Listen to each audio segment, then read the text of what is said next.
I want to do this video and talk about dating because we really have a divorce epidemic in the U.S.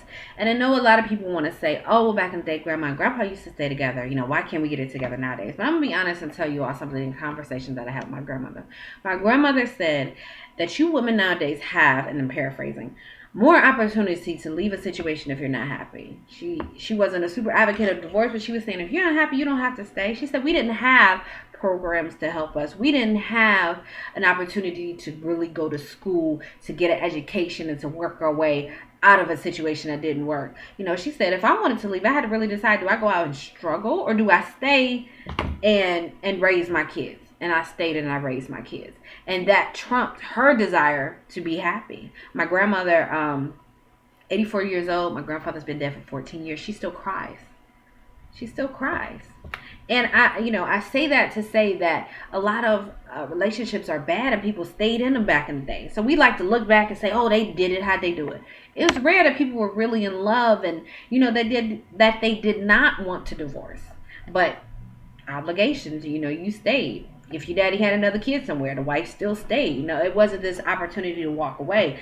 But how do we stay together? That's what I've been trying to figure out. So it's a theory. If you like it, do what you want with it. But my theory is this: we need to start dating before we decide to get married. And what I mean by that is you need to date different type of people and often, okay? And not go at it disrespectfully where you're tricking people into believing that you want a relationship. You're walking up with a situation. You're saying, I'm dating right now. I'm not looking for anything serious. That's all I'm doing. I'm just dating. Yes, I'm dating more than one person. Is that all right with you? And really, between your late teens and I want to say almost 30, this is a great thing to do because you learn you. You learn what makes you happy, not what you think makes you happy. And I always tell people that if you learn that, then you have a better chance of picking a mate that's going to work with who you are. And as you develop into who you are at 17, 18, 20, 21, it's not going to be the same person you are at 30. And I don't think they should hand out marriage certificates until you are 25. But I don't think you should be looking for a mate until you have learned, again, I'm probably going to repeat this often, what truly makes you happy, not what you think makes you happy. I'll give you an example. By dating, I had an argument with a man. We talk about Christmas and Santa. We didn't have kids. I have one now, which you see me keep looking down. He said that he did not want to lie to his children about Santa Claus. And I said, well, I love Christmas. I'm all about some Tooth Fairy and Santa Claus and all that fun stuff. So I do. I want my kids to enjoy Christmas, to have it be this magical experience. I want them to believe in fairies, especially if they're a little girl. I want them to have an imagination and to be the kids that enjoy being children. And then we can take it all away in one day. Like, I was traumatized when I found out there wasn't a Santa. But he's like, no, I'm not telling them some fat man's coming down the chimney after me and their mother worked hard all year for money. So we're really going toe to toe about this. I'm getting heated. I'm mad. I'm like, no, about these kids we don't have together. So I sleep on it and I wake up the next day with a compromise. I said, what if we say we sent the money to Santa? Yes, baby. She wouldn't let me do this video now. We're going to see. We sent the money to Santa and he made the toys with the elves. No, I'm not doing that stuff. And I'm like, okay, well, I'm really upset about this. But if I did not have that conversation, I would not have known that was an important part of something that I wanted to do. And that's just the tip of the iceberg. You got to have conversations. How do you plan on raising the kids? Do you think you're supposed to be hands off as a man? Or are you actually okay with being involved? Are you going to be okay with changing a little baby female diaper? Or are you going to be scared of that little mini vagina and you're not going to want to change the diaper and help me out? Do you feel that I'm supposed to do everything by myself, or are you going to be involved? Do you want kids? Do you already have kids? I always ask, do you have kids in any other countries? Any kids on the way? Is anybody pregnant at this current moment? Do you have anything that might be in question? Are you waiting for a test to clear on pregnancy? That's what I always ask, And some people, they think it's funny, but I'm serious. Do you have any babies on the way or any babies in any other countries? Because believe it, it has happened.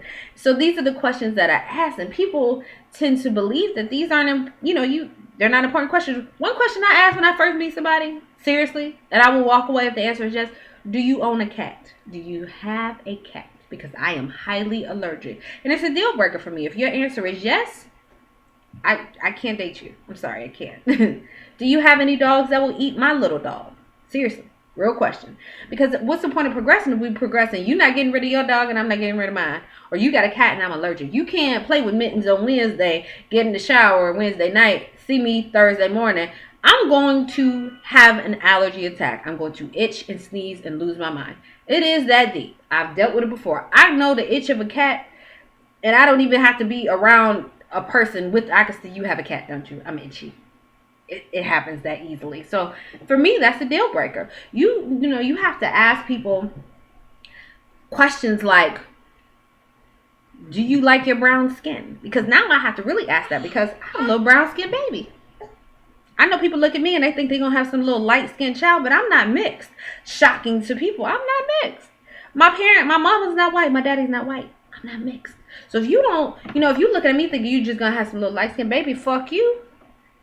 I'm sorry to disappoint you, but that may not be the case. So are you going to be okay? And if you're light, are you going to favor the lighter child over my little chocolate drop? I don't think so. Fuck you. I don't think so. We can't date. So I've asked people that question before. Do you love your brown skin? And I've gotten no answer from men. So that's another issue too. Are you proud of who you are and who God made you to be? Are you okay with that? I've really had people not answer me before. So when you get to dating, you really got to ask people questions. Have you ever been raped or molested before? That's a question that everybody need to ask anybody they've dated, because it will put that relationship at all. You might have to have a whole nother mindset for that particular relationship and that particular person. Okay, they may not be over it. Have you ever gotten over your father leaving, not being around? How do you feel about your mother? Do y'all get along? Do you respect her? Do you love her to death? When was the last time you bought her flowers over a drink in a club for some maybe pussy? Do you really love your mother? Do you love your mother too much, where she gonna be meddling in our lives, in our business? Or, is she cool? Is she respectable? Or does she hit everybody you bring home? These are very realistic questions. What do you do with your check? Is your check gone by Saturday night, or is it still there Monday morning with some in the bank? Are your bills paid off? Do you pay all your bills off before you go out of town with the boys? How often do you go out of town with the boys? Have you always been a male? Somebody asked me that one time. Can I see some baby pictures? Weird. Now? Oh, no problem. I got you. Let me see yours. I need bring your baby pictures and your birth certificate to the first date. That's what I'm going to be on from now on. Bring it with you to the first date, because I need to know. I've seen some impressive things. Hey, some of these women are getting these surgeries and looking like some attractive men, and it's blown my mind. But if you're not about that, then you need to ask. You need to ask for proof. Not just the baby pictures, because some people had surgeries when they were very, very young, believe it or not. So, it is very important that you cover all of these questions. What do you feel your role will be, especially when it comes to kids, because that changes a lot. Are you okay with children? I have one. Some men really want to fuck you, but are not trying to assist you with another man's baby. So that's when you see a lot of these horrible stories about these men who killed the girlfriend's child. You understand what I'm saying? So a lot of times he wants to date you, but he's not trying to help you take care of your child. A lot of men can't even stand the sound of a baby crying. So you need to really figure out his intentions. And you know what his intentions are. If something's funny, if something just ain't right. A lot of times a tough decision to leave people alone is so hard for people. But if something ain't right. If he's not really checking for you. If he's not really interested in your child. Like I'm doing this video right now. She up here busy. Okay? A lot of men don't have the attention or the time to want to be dealing with somebody else's child. So that's another thing. Vice versa, fellas. Sometimes women don't want to deal with a man with kids. Because they don't, especially if they're single with no kids, they're not used to being second. They don't understand that. I didn't understand that. I didn't want to date a man with children. Now that I have one, I've learned a lot of different things. Now I get it. But a lot of single women, younger single women, don't have the patience to deal with, you got to deal with another woman and a child. And depending on how that is, even with me having a child, I'm not trying to deal with no craziness anyway. If your situation isn't together, that's another thing you got to deal with, and you got to ask and check out. I asked a man one time, I said, well, when you go to New York and that's where your child is, and that's where the mother is, then where do you sleep when you go to New York? In the apartment that I bought. Where in the apartment that you bought do you sleep? In the bed that I bought. And where is she while you sleeping in this bed that you bought? On the other side of the baby. So y'all still sleeping in the same bed. You think I'm fucking stupid. Even if y'all still sleeping in the same apartment, bruh. No. No, thank you. So you really got to ask questions to read between the lines to get the answers that are going to let you know whether or not that's a situation you can handle. Period. You really, really do have to be more in depth. And again, just date. They different religions, they different heights, different shapes, different weights. When I was younger, 22, 21, 6'6", 6 figures, 6-pack. Okay? Because I could, and I wasn't trying to get married. Now that I'm older, it's a little taller than me, at least in heels. I don't even care if you got a little tummy because it fits in a little arch in my back when we cuddle. As long as you're the big spoon, I'm the little spoon. And as long as you're responsible with your money. I'm that simple, and you have some goals and you're not a spendaholic. That's all I want. I'm very easy. I'm a lot more realistic now. So things change as you get older, but learning different things and having different type of friends. It took my rocker chick roommate to get me to go rock climbing, because it was a different type of friend that I was used to. And we parted ways and she moved on her life and we say hi and chit chat on Facebook, but it took a different type of chick for me to do different type of things. And this is friendship, so you have to expand your horizon. And I understand people don't date out of their religion and all that fun stuff. But I'm saying while you're doing this as research to figure out who you are, that person might show you something totally different from what you're used to. You may switch from Christian to being Jewish. You may switch from Jewish to being Buddhist. You may decide you don't want a religion at all because this person will open up your eyes to so many amazing things that you just want to be a spiritual being, praising the universe for all its gifts. You don't know, but you got to really step outside your box. I used to say, oh, you date this kind of guy. Well, you only date chocolate men, huh? You ever seen Jesse Williams? You know who Jesse Williams is? Or you only date light-skinned men. You ever seen Israel Album? Do you know who Israel Album is?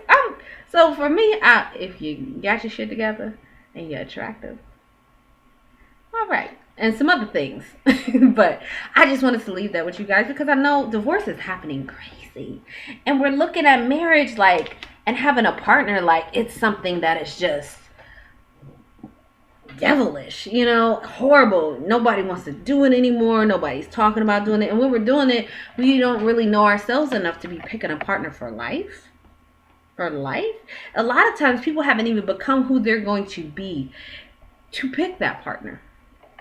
You wonder why all these people get famous and then they get divorced. It's rare that people stay together because now they're in a whole nother playing field and they need a whole different type of person. It's not to say that, Kiki from back in the day wasn't holding you down, but if you would have waited until you became who you were going to become, then you would have said, okay, well, the things I need now are totally different. I need a chick that's not on Instagram all day long. I need somebody that wants to stay home if I have to go on the road. I need somebody that trusts me. I need somebody that wants to go on the road with me and hang out and is social, not this, scar face evil woman that's just sitting in the corner mad because she'd rather just be home. So you need different things at different points in your life, yes. And I do agree with Jada Pinkett Smith, as she is discussing the fact that you have to have a friendship love that lasts versus that in love butterfly feeling, because you're not gonna fart rainbows about somebody every day. I need somebody that's ride or die in the fact that if you don't like me today, you still gonna respect me, speak to me well. If you having a bad day, you're not gonna take your anger out on me. If you don't like me because I hurt you, you still love me enough that we gonna work through this hurt, or love me enough to know that maybe I didn't do it on purpose, or I didn't know I hurt you, or we gonna fix it. But you ain't going nowhere. Get over it. Go in that room. Figure it out. Shut the fuck up. Sit down. Till you stop being mad. We can work it out. But again, just a PSA for all of you singles that really do want to get married. Take at least a year. If you're a little older, maybe you don't have 18 through 30 or 18 through 25 to do research. At least take a year. Just date. Take a year and date different type of people. Get outside your comfort zone. Date different type of people. See what you can learn. And then, I'm still even learning, but then at least you can get a more solid idea of the type of person that you can spend the rest of your life with. Okay? You got to spend the rest of life with you first, and learning you is a very, very important part. But you did not have one teacher for all 12 years of school until you graduated. You had multiple teachers in multiple grades, even multiple teachers for different semesters, and they all instilled something different in you. Some sucked, some were great, some were horrible, some taught you different languages, different cultures. Some instilled something in you that changed your life forever. Some are still friends of yours to this day or mentors. Some were horrible and needed to quit. And that's the type of attitude you need to take with you as you go on in this dating world to pick a partner. So good luck. I just want to go to more weddings and funerals in my life. Bye.